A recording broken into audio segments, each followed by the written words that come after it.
Okay, everyone, my name is Tim, and I am the host of the Theologians Table podcast. So today we have a very special show. I will be interviewing Kay Fellowz, who's a pro-life activist, and she's here with me now. Kay, would you mind introducing yourself? Yeah, sure. I'm Kay Fellowz. I've been a pro-life activist for about 7 years now. This will be my 7th year this summer. Absolutely love what I do. I kind of dabble a little bit in politics and other social issues, but like my main niche, something that I've always been focused on throughout all of my political and social activism, has been pro-life activism. Awesome. And so obviously you know that I'm a Christian, hence the Theologians Table.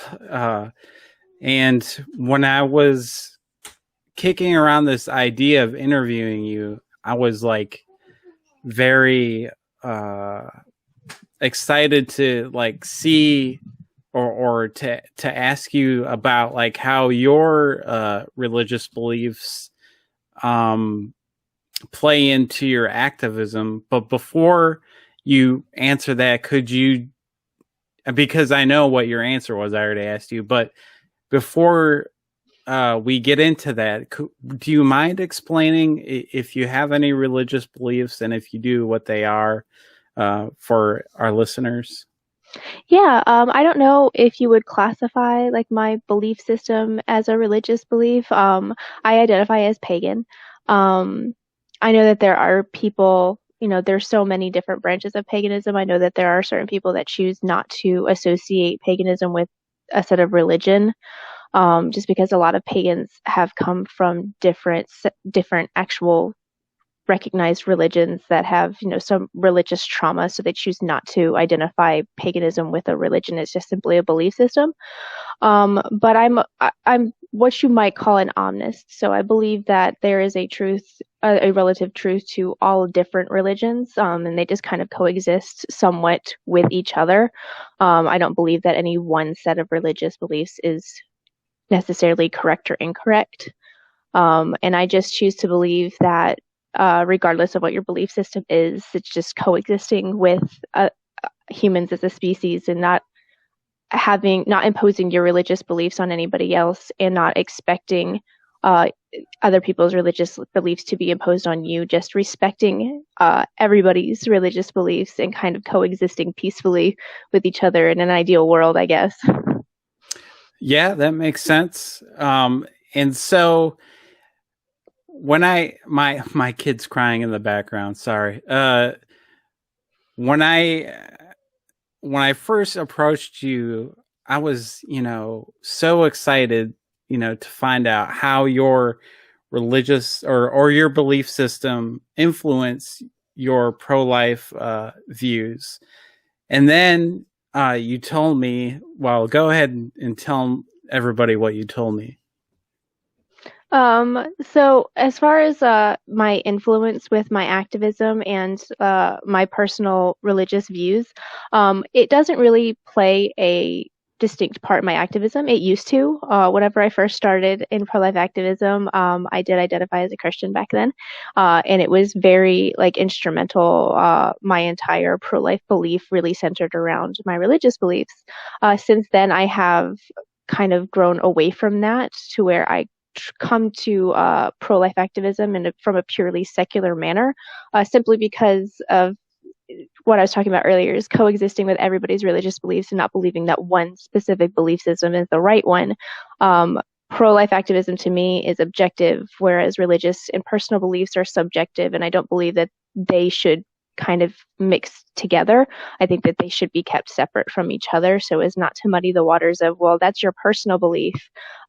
Being opposed to abortion is not a personal belief. It's one that's rooted in facts and science. Okay. And that sort of shocked me because, to be honest with you, my pro-life belief is very rooted in my faith. And I assumed it would be like that for everyone. In fact, until a few years ago, I had never heard of, an atheist or somebody you would identify, I guess, as secular, as having pro-life beliefs.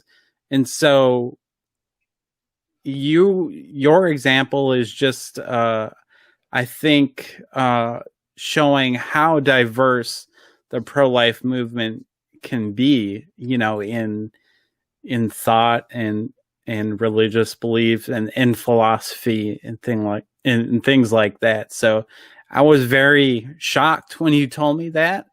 And it took me a minute or two or a day or a week to try and wrap my head around that. But I think, I mean, I'm not. Hopefully, doesn't sound insulting. I just think that it's really it helped me grow as a person. I think so. Go Yeah, ahead. it's crazy because I was very much in the same boat for a very, very long time. And then I came across one of my favorite pro-life activists. Her name is Albany Rose, and she's a pro-life atheist. And she really, really challenged my opinions on why I believed what I believed about abortion, and caused me to really reevaluate that regardless of what you personally believe about, a higher power or life after death or any of this stuff, it really does come back to, either all human life is valuable or no human life is valuable. And whenever we start making these exceptions to the rule and saying, well, this human being isn't valuable enough to be worthy of the right to life, it opens up all kinds of doors for all the horrors that we've seen throughout human history. And so regardless of what your personal beliefs are, this is something that it's a common ground that we can absolutely easily meet on. These are innocent human beings that deserve to be protected and have their right to life protected. Okay, so let's dig in from that. Going off of that, I guess so you argue that pro-life needs to be objective and the religious views are subjective. So from an objective standpoint, where would you consider life starting Uh, for a human being? Objectively, fertilization. Science has proven this to us time and time again. There is an overwhelming scientific consensus. If you read any level of embryology, any embryology textbook, it teaches this, that at the moment of fertilization, a brand new, distinct human being with its own set of DNA, everything that makes us who we are, written into their genetic codes, begins the moment of fertilization. Okay, that's interesting because I didn't know that. I and it's good to hear like a scientific basis for where life begins versus again, all my beliefs come from my religious background, but it's interesting to hear it from a scientific standpoint because usually I see a lot of pro-choicers, trying to use science to justify their position. So, Yeah, and it's funny because since leaving Christianity and actually becoming more involved in my pro-life activism, it's really funny to kind of converse with a certain type of what I call troll pro-choicers that really just like come to start an argument because, I will make the statement that life begins at fertilization. It's a scientifically proven fact, and they'll come back at me. It's like, well, the Bible says that life begins at birth. It's like, well, I don't know what to tell you because I'm not a Christian. yeah, you're like I'm not. You're not arguing that, and I'm not arguing that. So why bring it up in the first place? It's like it's funny because the pro-choice side has very much not caught up with how incredibly diverse the pro-life movement is.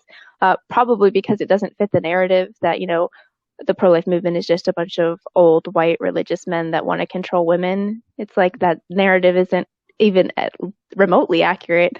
We're just talking today about how the majority of the pro-life movement is actually women, and there is a growing sector of the pro-life movement that belongs to a number of other religions besides Christianity and Catholicism, and come from all different walks of life, different backgrounds. It really is an incredibly diverse movement.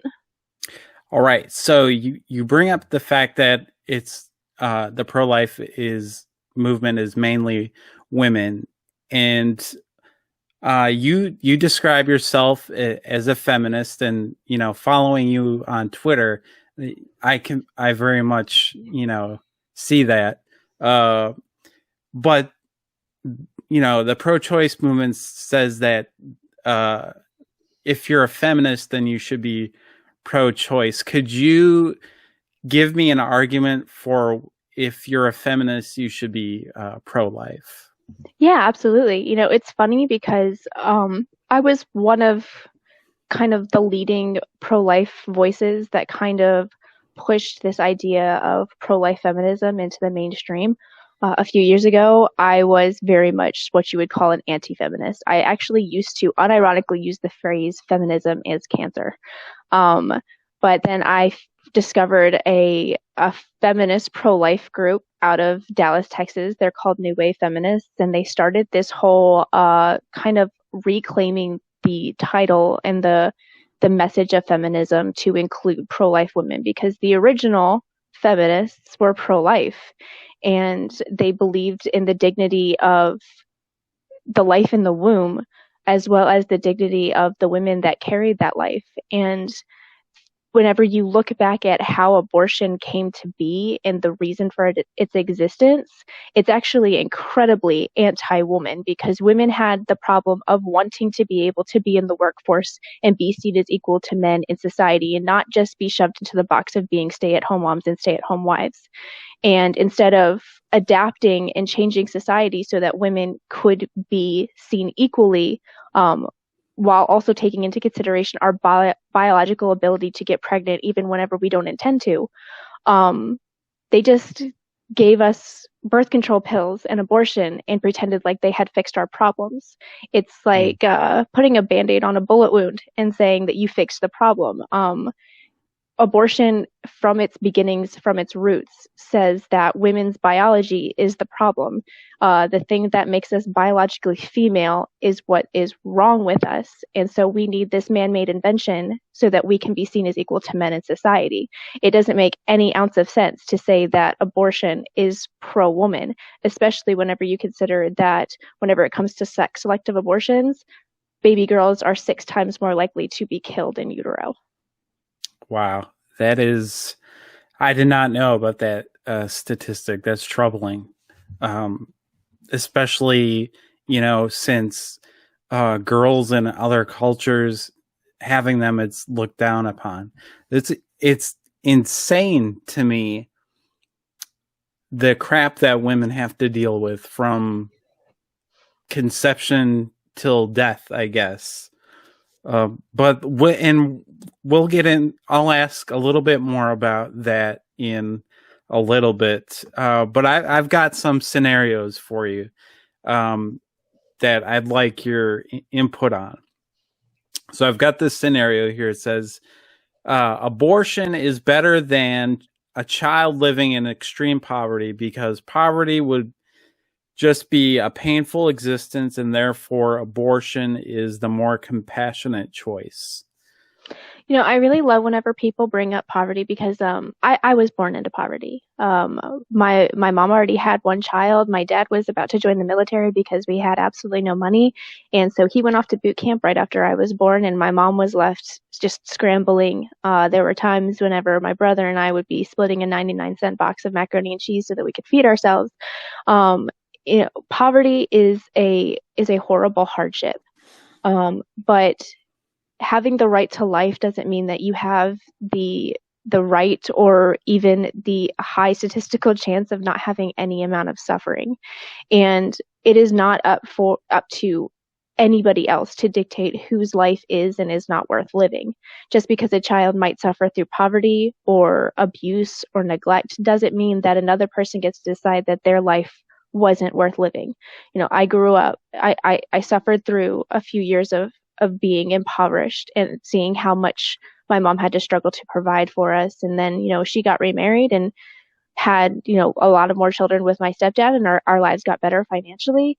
And now I'm married and I have my 2 kids and my own life. And although I did have to endure that suffering in the beginning of it, I now have a life that I absolutely love and would not give up for the world. So it seems so incredibly ridiculous to paint the narrative that you are mercifully taking away somebody else's right to choose whether their own life was worth living. All right. I think that I'm just gonna say that I agree with you. Obviously, I'm pro-life, and yeah, I just don't think it's a good argument. I mean, I wasn't born into poverty or anything like that, but you never know what a person is capable of, and just to take away the possibility of that future, even if they don't contribute like something new to medical science, or they're not the next Steve Jobs or whatever, that shouldn't mean that they don't have any worth or anything like that. Well, I think we have a messed up sense of worth in this Yeah, society. absolutely. Absolutely. And I always kind of come back with, well, why don't we just eliminate the poverty? Like, why don't we let this child be born and try to eliminate their poverty? Help the mother that is already struggling get out of the situation that she's struggling in.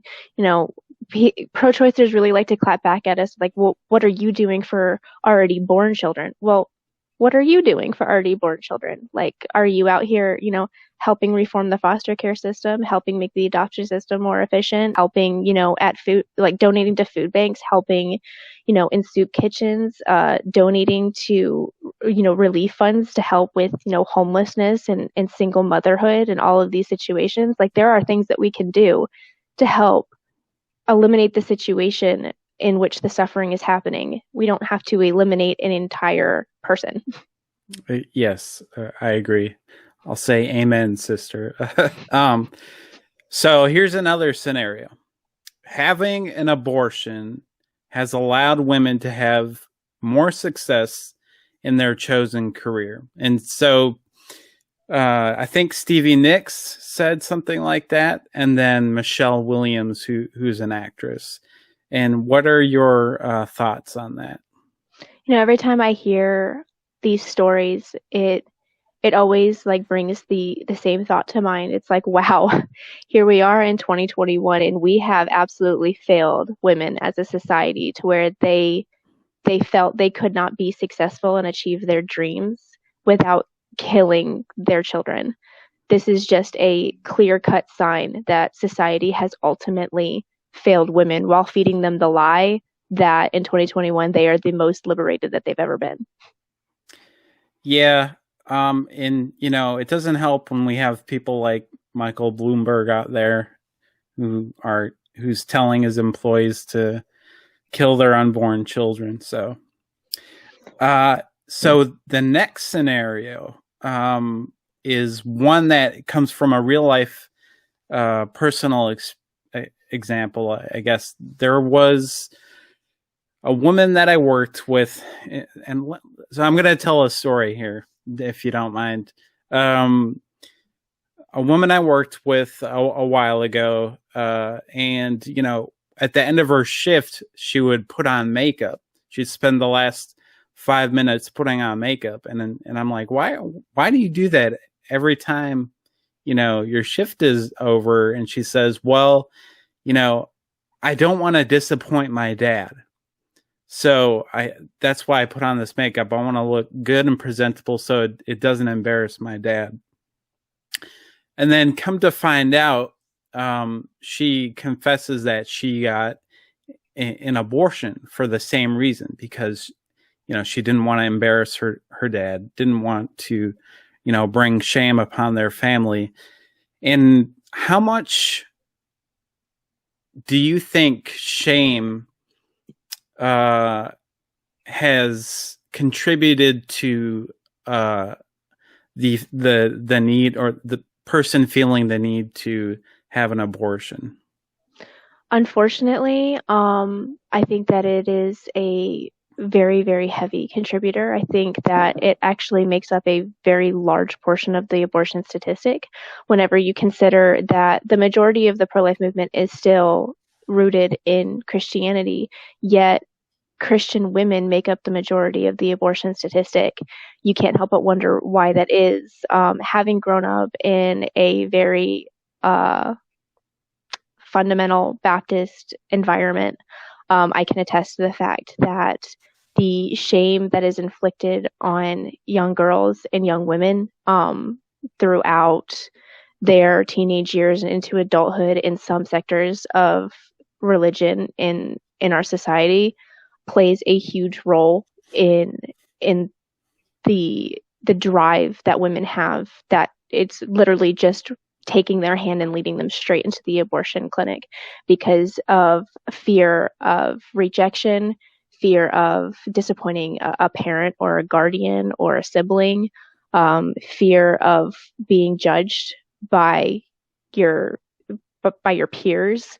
It plays a very, very large role. And I'm thankful to see that there has been a lot of people in the religious part of the pro-life movement that have called out this behavior and talking about, this should be the sector of our society where these women feel the most accepted, the most loved. We should be the place that women are turning to whenever they have an unplanned pregnancy, knowing that they can come to us for assistance, for guidance, for help, not fearing that we're going to judge them or look down on them or have parents kicking their children out of their houses and having women living on the street because they got pregnant and outside of the bonds of marriage and outside of what is seen as the ideal situation for them.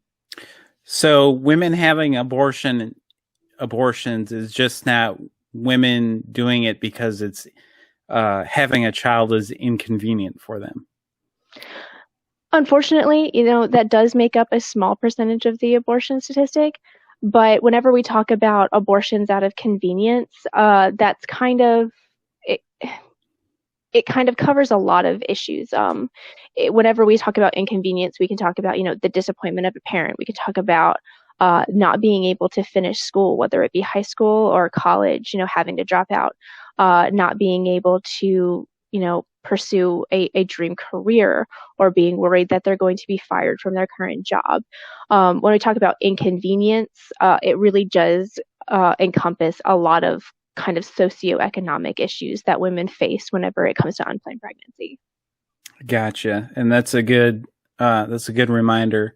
So I only had 3 scenarios for you there. Are there any others off the top of your head that you think are important to talk about as, for reasons why women might get abortions and whatnot? Probably the biggest one that comes up whenever talking about abortion. It does make up the smallest percentage of the abortion statistic, but it is still, something that needs to be talked about. And it's often the argument used against the pro-life cause is abortions that take place due to rape or incest. Yeah. And these are incredibly difficult situations, and thankfully they do make up the smallest part of the abortion statistic, but they do still happen. Unplanned pregnancies do come about from incredible trauma and awful things that happen. And my response is always that we as a society need to do so much better in how we handle the increasing and already horrible rape statistic that we have in the United States. And we need to do better as a society in how we respond to rape allegations and women that have been raped. And that is just twice as true whenever a pregnancy, unfortunately, is a result of something that is so horrible.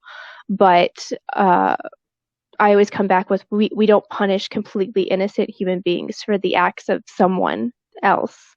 That child did not ask to be brought into existence in such a horrible and tragic manner. It happened of no fault of their own, and it makes absolutely no sense that they should pay the ultimate price with their lives for something that they took no part in. Right. So that I'm glad that you brought that up, because I think that's something that isn't discussed enough, and it isn't. And you're right. You said earlier, it's like a Band-Aid covering up a bullet hole. We kind of use those arguments as a way to treat the symptom instead of treating the disease, I guess, as it were. So you're very right. So let's talk about abortion laws. So I see a lot in the news lately about bans, abortion bans, and in here in Georgia we had the heartbeat bill, which I think prevents abortions after 6 weeks. So, do you think that they really work and they're effective? Are they good or bad? I've said before, I do support abortion bans. I support the legal fight to, overturn Roe v. Wade and make abortion an illegal act. But I don't think that's where our main fight is, because I don't believe that abortion bans on their own are going to be effective. We can ban abortion tomorrow, and yeah, the abortion statistics are going to go down, but we're not going to eliminate abortion in our culture, because abortion has been literally sewn into the fabric of American culture since Roe versus Wade was passed back in 1973. So when we're talking about abortion activism, the legality, abortion bans, overturning Roe v. Wade is such a small, such a fractional part of what we need to do to create a culture of life to where abortion isn't just illegal, but it is an unthinkable thing.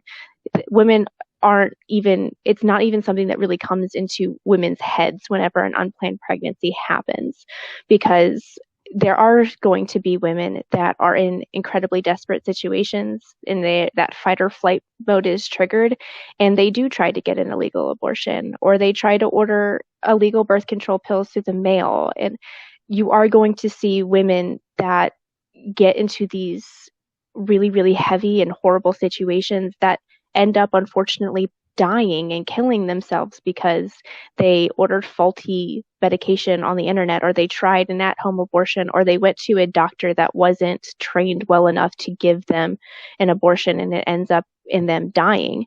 So whenever we talk about making abortion illegal and having all of these different abortion bans, there are a lot of things that we need to do socially to make sure that these women don't feel the need to have abortions in the first place. I say all the time that our fight for, changing the culture when it comes to abortion is social. And while I applaud the people that do all the work on the legal side of things, the majority of pro-life activism should be in your communities, changing minds and changing hearts.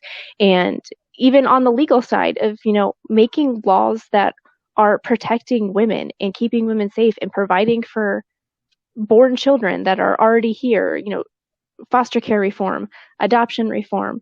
These are all kind of outside sectors of pro-life activism that are absolutely vital to the pro-life fight. Right. So everything's connected.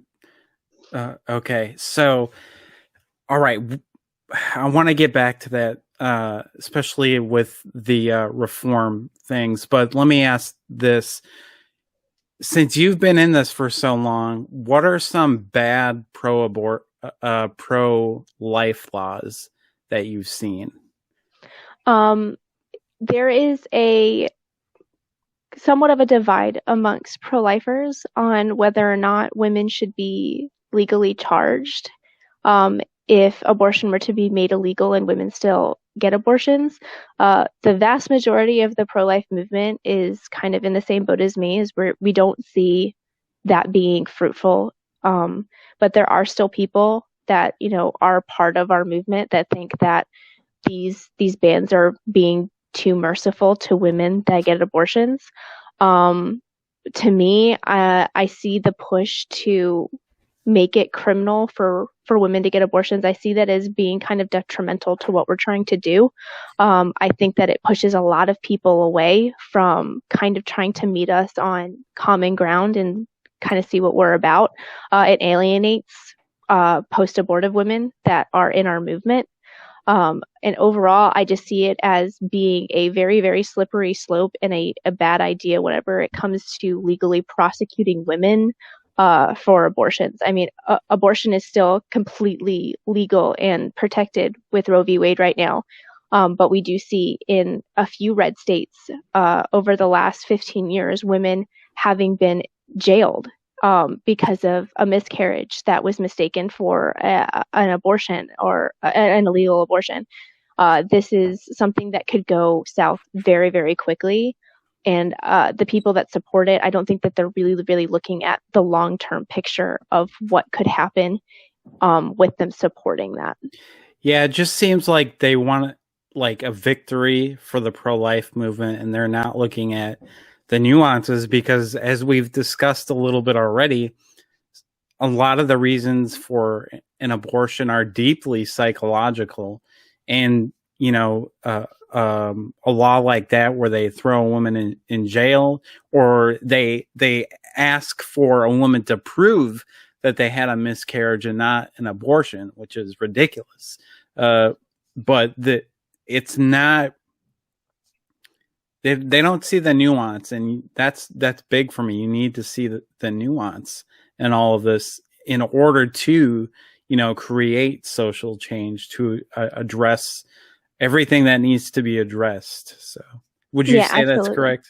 Okay. Absolutely. As a woman that has suffered multiple miscarriages, the idea that I would have to prove that I had miscarried and not aborted, like that is absolutely horrifying to me.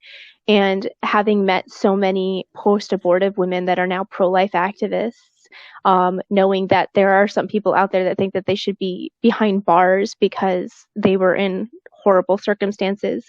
And I think about all of the women that were coerced or even forced by a family member to get abortions. Like, should they face legal repercussions too because they they did it, at risk of having a spouse or a partner abuse them or leave them, or having their parents kick them out of their home and be living on the street? Should they be sent to prison because they were put in an incredibly desperate and horrifying situation? Yeah, I didn't think of that. That's why you're on the show. So, because, you know, some women are forced to get abortions. And, we don't always talk about that. So I'm very glad that you brought that up. So you mentioned that there's post-abortive women that are now in the pro-life group, or in the pro-life movement, and that's something that's always intrigued me, is how like how should a, someone who's pro-life interact with somebody who's had an abortion and doesn't feel great that they had it, because I don't know. You know what I'm saying?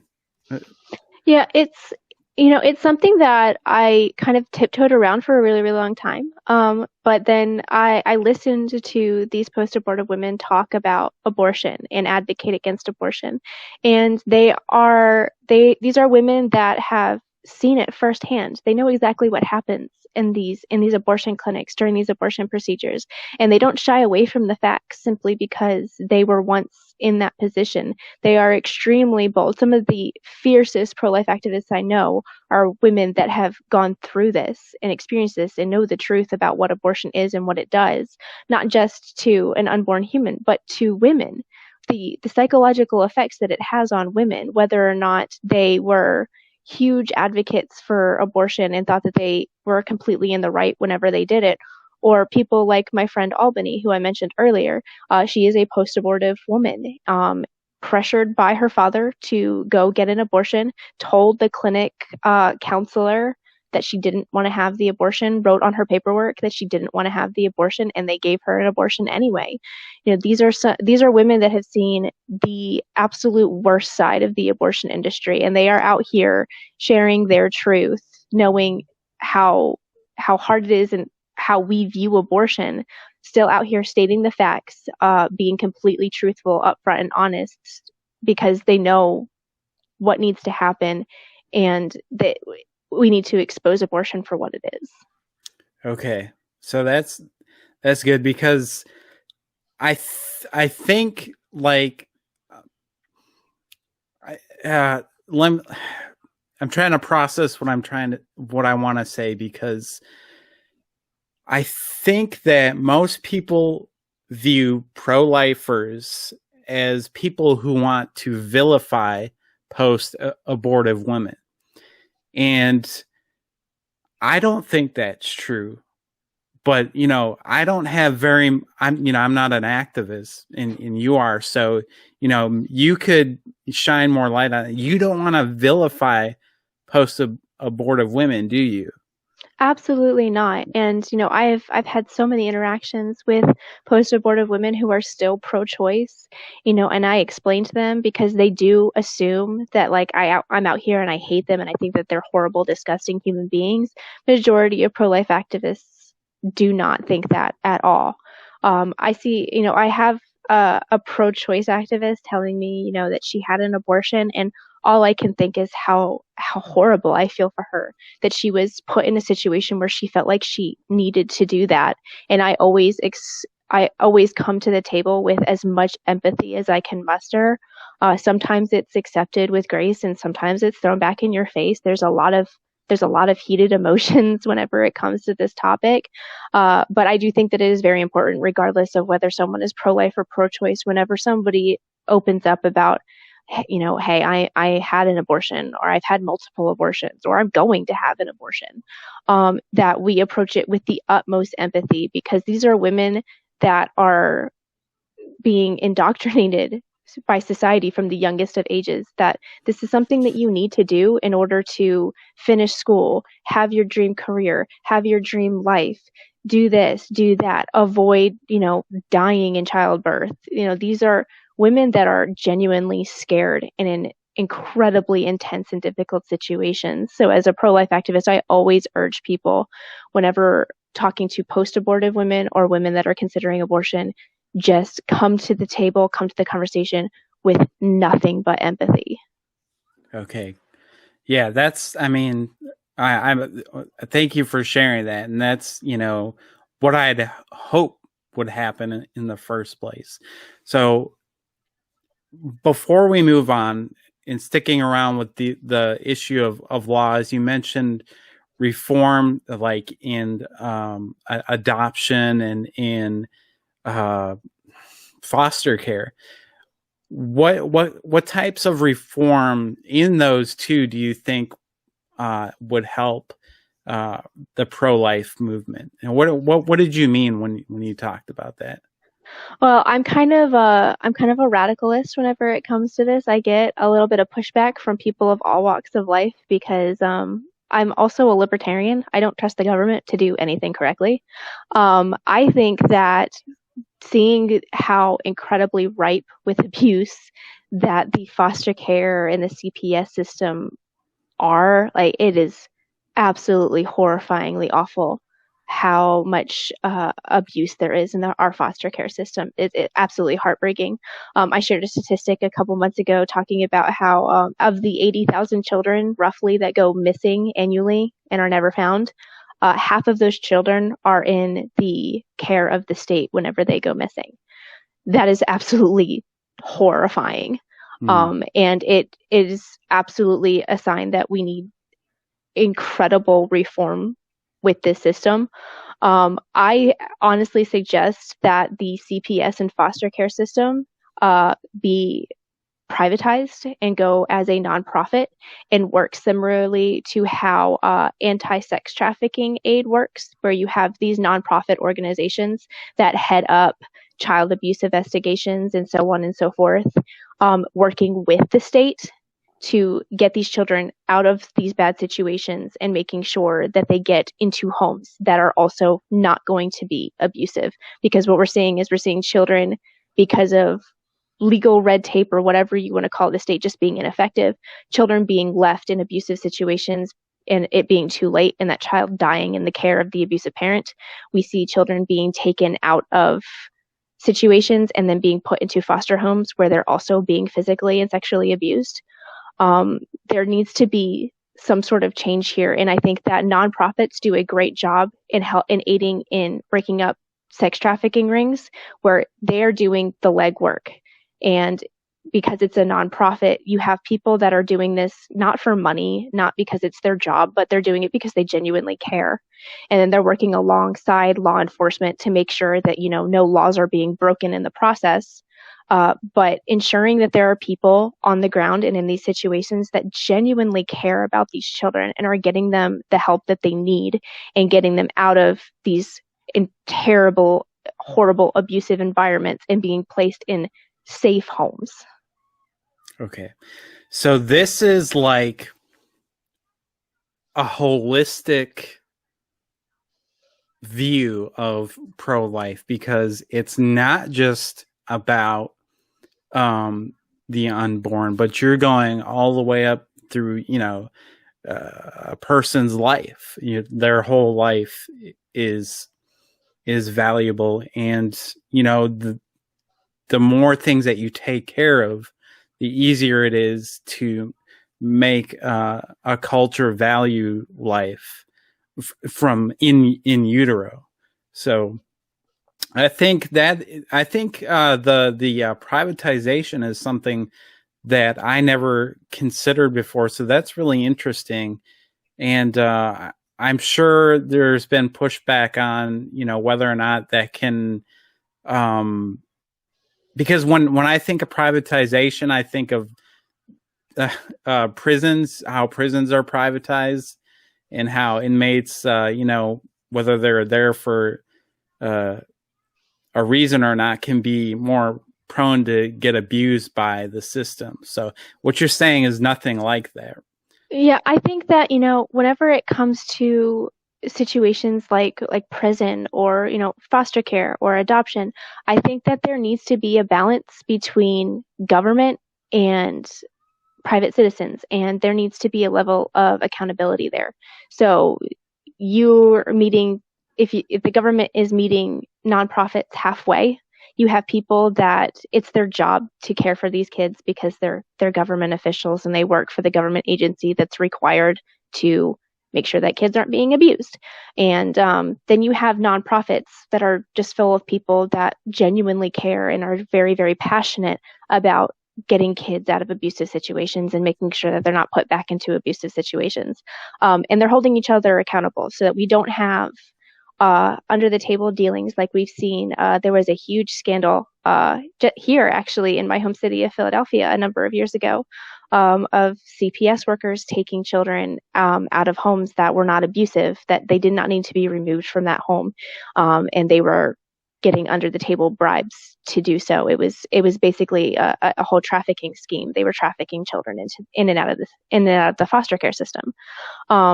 There needs to be a level of accountability there so that you don't have government officials doing horrible, awful things like that, but also law enforcement keeping nonprofits accountable so that nonprofits aren't being infiltrated by child abusers, because there is a chance of that happening as well. I think that whenever it comes to extreme situations like this where children are involved in, there obviously needs to be change. The government having complete control of this has been an absolute disaster.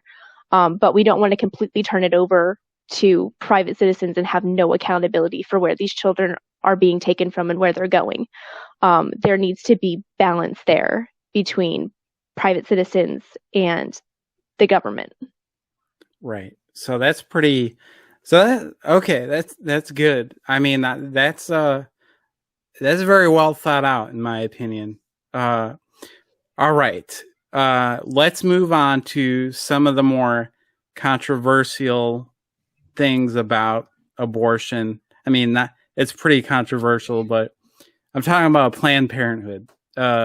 So, was it last week or the week before, AOC's out there talking about Planned Parenthood? And there was this argument over whether or not Planned Parenthood provides prenatal care. And, Planned Parenthood is something that's very protected by, I guess, the left. And it's almost like this sacred institution for the left. So what's up with Planned Parenthood? Planned Parenthood is an absolutely horrifyingly awful organization. I think that it's absolutely ridiculous that we are still funding this. They have gotten away with murder, literally. They are not held to the safety standards that a healthcare clinic should be held to. Women have died from botched abortions in their clinics. They have not followed safety protocols in alerting an ambulance or emergency care whenever they should have, and then women end up either dying or having long-term side effects from not getting the emergency care that they needed fast enough. It's absolutely horrifying what Planned Parenthood gets away with, and the legal system just turns a blind eye to it because it's Planned Parenthood. And going up against Planned Parenthood means that you are some far right-wing extremist that just wants poor people to die without healthcare access, which is not even remotely true. And the fact of the matter is that the more that Planned Parenthood gets exposed, the more pro-choice people that I meet that are actually anti-Planned Parenthood. The first pro-choicer that I met that was anti-Planned Parenthood was all the way back in like 2014, before any of the exposed videos about, you know, the under the table selling of fetal body parts, any of that. They're just like, this is a horrible organization that preys on women, on minority women in poor neighborhoods. They prey on them. They give them crappy birth control, crappy condoms. They're basically making long-term clients, because they go into the schools with this bad birth control, this horrible sex education, and then it almost guarantees that kids are going to get pregnant, and then they're going to end up on their table to get an abortion. They have been busted using their own records for aiding in sex trafficking or sending rape and molestation victims back with the people that abused them without reporting it to the police. This organization, whether or not you support abortion or not, it should be clear cut that you should not be supporting Planned Parenthood. Not only should they not be receiving taxpayer funds, but they should be getting shut down left and right. And if they were held to the standards that they should be held to, the reality is that the majority of clinics would shut down. Wow. I didn't know anything about the safety standards and them not meeting it. So that's new and very troubling. And you mentioned that they have crappy sex education. What is that like? What's that like? Or what do you think a better alternative might be? Well, whenever we talk about more comprehensive sex education, you know, obviously the majority of public schools provide base level sex education. And, you know, studies have proven that what teenagers are getting in our public schools is not comprehensive enough. They're not getting enough information. They're still going out and becoming sexually active without having all the information they need to make sure that they're being safe, not just from unplanned pregnancy, but like STDs and things like that.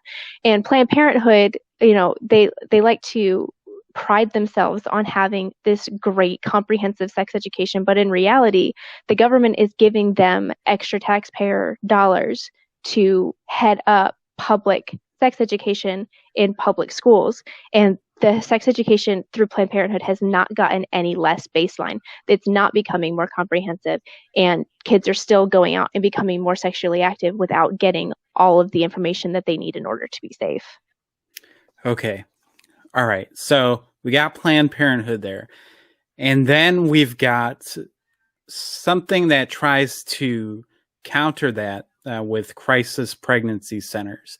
And I've worked with crisis pregnancy centers, but I've also seen them get a lot of flack from the pro-choice movement, being that a lot of the crisis pregnancy centers are faith-based. And so I obviously think that they provide a better alternative to abortion. But what's your stance on those kind of centers? I am a huge supporter of crisis pregnancy centers because I actually, I am a client for a crisis pregnancy center. Whenever I got pregnant with my firstborn, with my son, I didn't have any health insurance at the time. It was kind of unexpected, and I wasn't sure how to go about getting on my state's medical insurance. So I went to my local crisis pregnancy center, and they were absolutely fantastic. I walked right in. I didn't even have to make an appointment. They handed me some paperwork to fill out, which was super, super comprehensive. They went over everything, like what my basic needs were, what I was coming in for today, whether or not I was expecting to receive abortion services. And underneath there, they went over the fact that they do not provide abortion services, and they cannot refer me to someone who offers abortion services. They were very, very clear with that from the beginning. And they even went over, whether or not I feel safe where I'm living, if I have a support system at home, making sure that I was in a safe environment.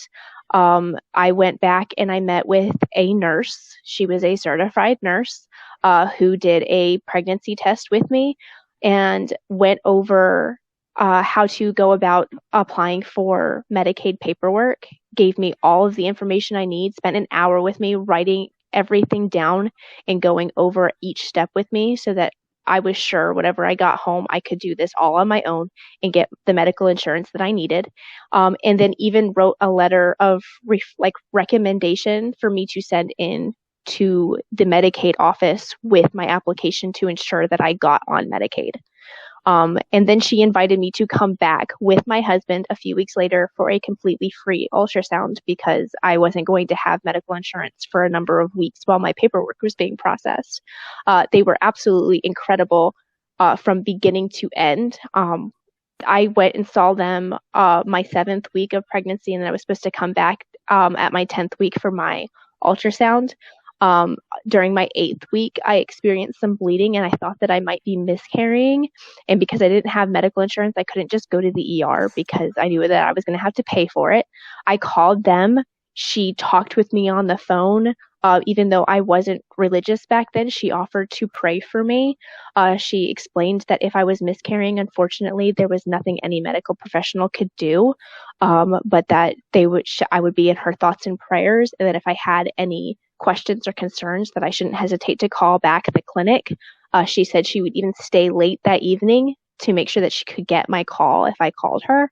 And then 2 days later, she actually called me to make sure that I was doing okay.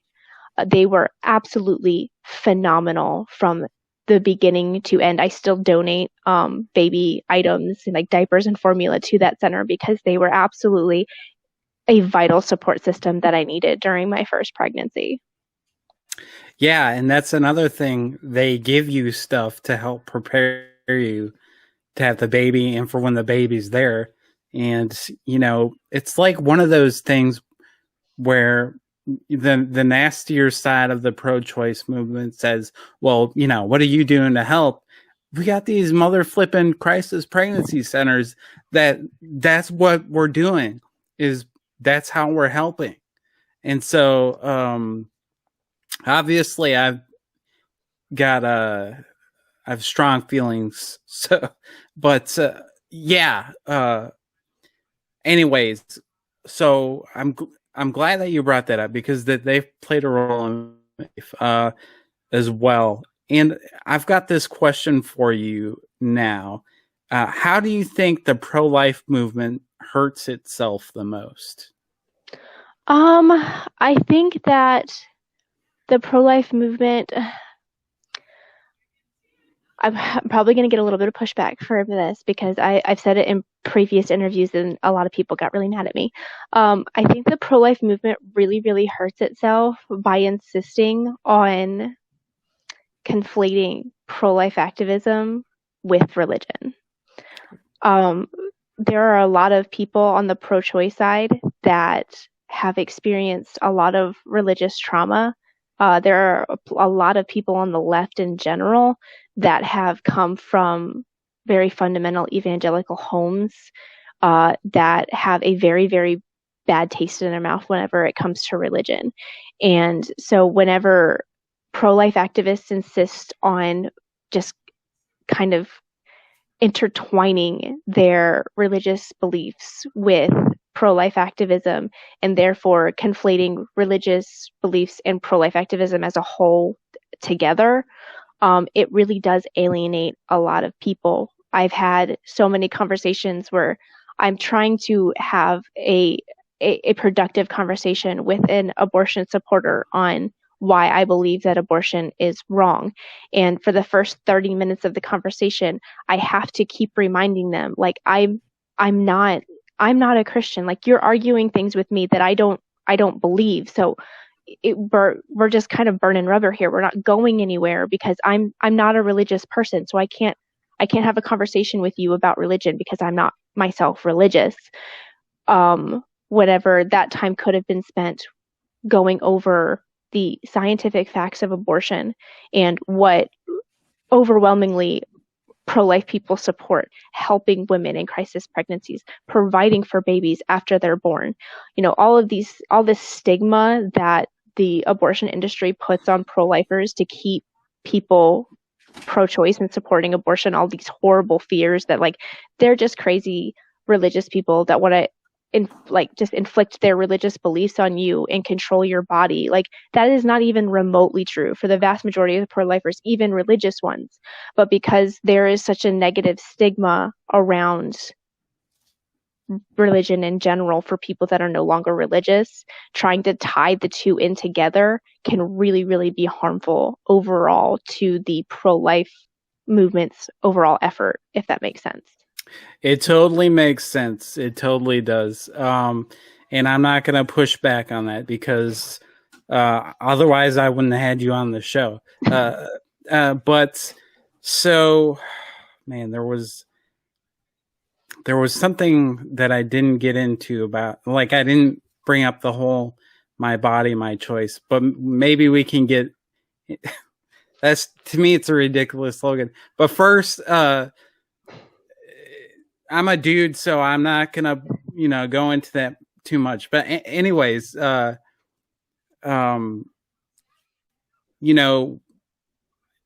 don't. You and I, there are some things that we disagree on that I mean, I haven't shared with you, but I think for me, one of the things that people need to know, especially about this newer generation of the pro-life movement, is that pro-life isn't just pro-birth. And I want to let you go on about what you think pro-life, what it means to be pro-life, and where you stand on all of those issues.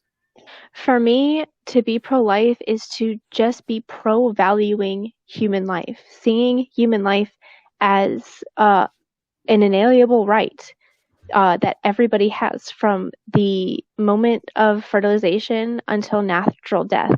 I'm what they call a consistent life ethic activist. So I don't support any taking of human life. I'm anti-war. I'm anti-nuclear weapons. I'm anti-assisted suicide, euthanasia. I'm anti-death penalty. To me, human life, either all human life is valuable and people have the inalienable right to it, or it's not. There either has to be an absolute that we as a society have decided it on in order to be, a civilized people.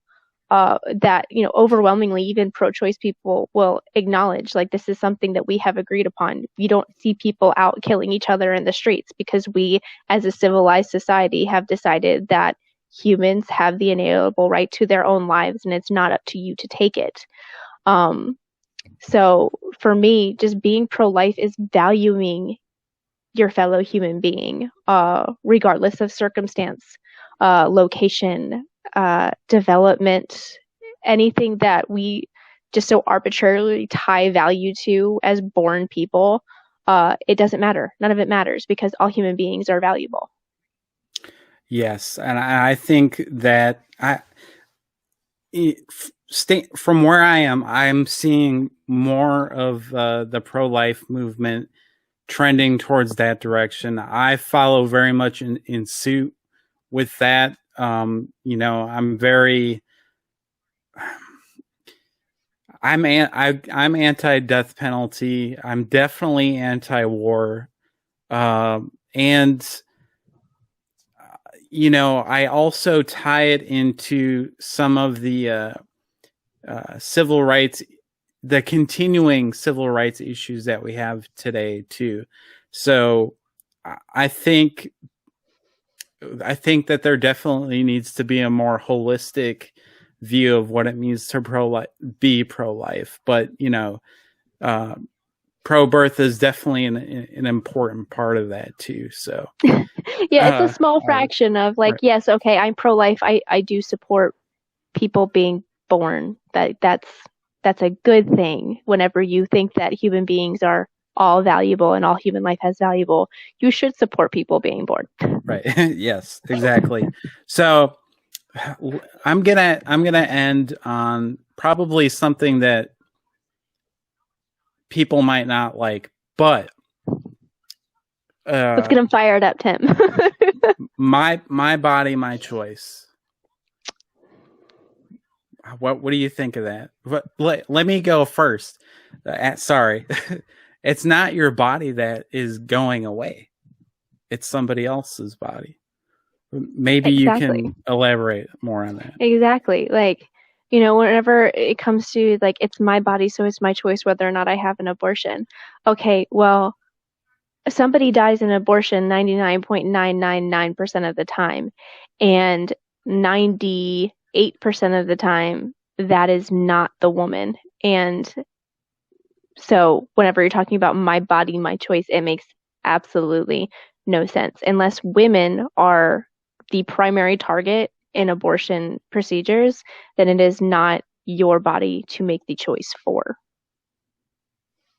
All right. I think I might have made anybody who's on the left and is my friend and who's listening mad at me, but I mean, you got to throw it out there. So I think this is going to wrap it up. Kay, I just want to thank you so much for coming on this show on the Theologian's Table. And I'm hoping that people who are out there and who are pro-life see that there's advocates everywhere, not just faith-based advocates, but secular and atheists and whatever. So, Kay, why don't you promote yourself before we go? Like, where can people find you online and things like that? Yeah, so I'm most active. I'm probably too active on my Twitter account. It's just my name right here at the bottom of the screen, at Kay Fellowz. I tweet about anything and everything. I have an opinion on almost everything, and I feel the need to put it out into the world. I do have a YouTube channel that is incredibly inactive and probably won't be active for a while because we're in the process of moving right now, and my studio is currently being used as a storage space. But it is there and it has content on it. It's just a little bit older. I do occasionally stream. Not personally, but like I go onto other people's streams on Twitch. I haven't been super active there lately either, unfortunately, because life is very, very chaotic. But definitely follow me on Twitter because I announce when I'm going to be where, if I upload new content to my YouTube channel and everything. Right. Okay. Awesome. And I'd also like to thank one more person, Tom of the Tomfoolery Show, because if not for him, we would have not met. I would have not met Kay. And occasionally we're both on there. Kay more than me. But Kay, that's because she knows what she's talking about. So in relation to politics and other things. So, but shout out to Kay, Tom. Yeah, shout out to Tom. But Kay, this is your interview, so I just want to say thank you very much for being on here, and look forward to talking with you again soon. Oh, thank you so much for having me on. This was great. All right. Bye, everybody.